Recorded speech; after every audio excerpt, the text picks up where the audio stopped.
Let me discuss something important about income from salary. Now, income from salary is defined under section 15, 16 and 17 of the Income Tax Act.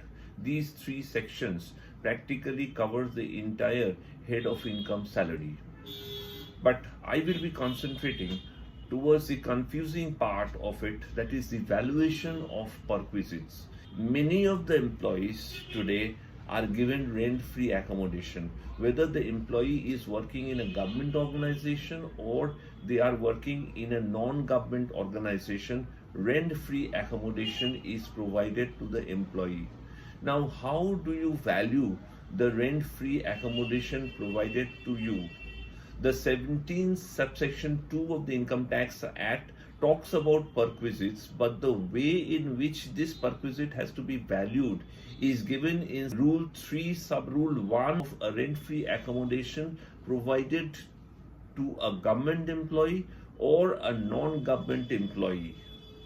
Let me discuss the two in details. In case of a government employee, the rent-free accommodation provided to him will be based on the rules framed by the government, whether it is central government or the state government. And the rules will specify what will be the license fee that is to be charged as the value of the rent-free accommodation. Of course, whatever the employee pays against this rent-free accommodation to his employer be deducted from the value of the rent-free accommodation. If it is a furnished accommodation, the rule is that 10% of the cost of the furnishings, or if the furnishings are taken on hire, then the hire charges paid by the employer will be considered as a value of the furnishings. In this case also, any amount that is paid by the employee to the employer for the furnishings will be deducted from the amount of the valuation. Now let us come to a non-government employee who gets a rent-free accommodation. Here the rule is completely different. Here it is based out of a percentage of the salary that he is receiving. If he is present or the rental accommodation is provided in a city where the population is more than 40 lakhs as per the census of 2011, then the percentage of salary is 10%.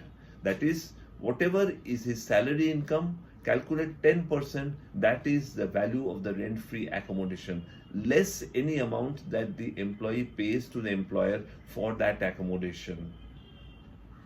In case the population of the city in which the rent-free accommodation is provided is between 15 lakhs and 40 lakhs, then it will be 7.5% of the salary. That is, 7.5% of the salary will be considered as the value of the rent-free accommodation.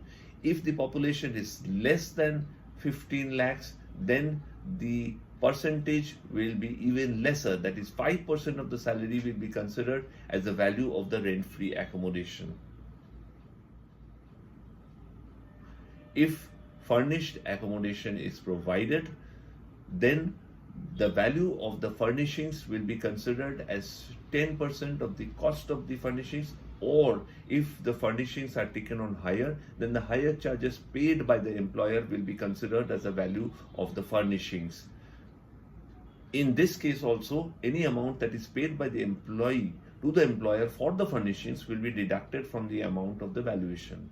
The value of the rent-free accommodation for non-government entities providing RFA to their employees discussed so far is basically a situation where the house property is owned by the employer.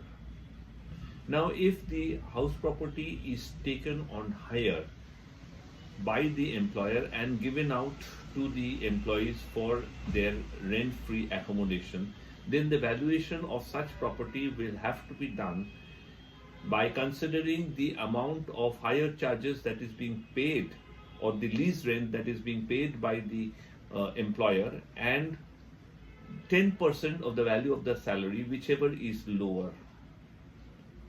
Here again, for the furnishings, the same rule, that is 10% of the cost of the furniture, or the amount of hire charges paid for hiring such furnitures will be taken into account, and any amount that is paid by the employee to the employer for the rent or for the furnishings will be deducted to come at or to arrive at the value of the rent-free accommodation. Now, what happens in case an employee is given a temporary accommodation in a hotel?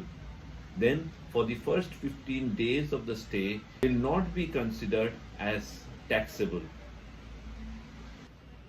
The stay in the hotel goes beyond 15 days, then 24% of the salary or the actual amount of rent that is paid to the hotel, whichever is lower, will be considered as the value of the rent-free accommodation, provided if any amount is paid by the employee to the employer, then such amount is reduced from the value.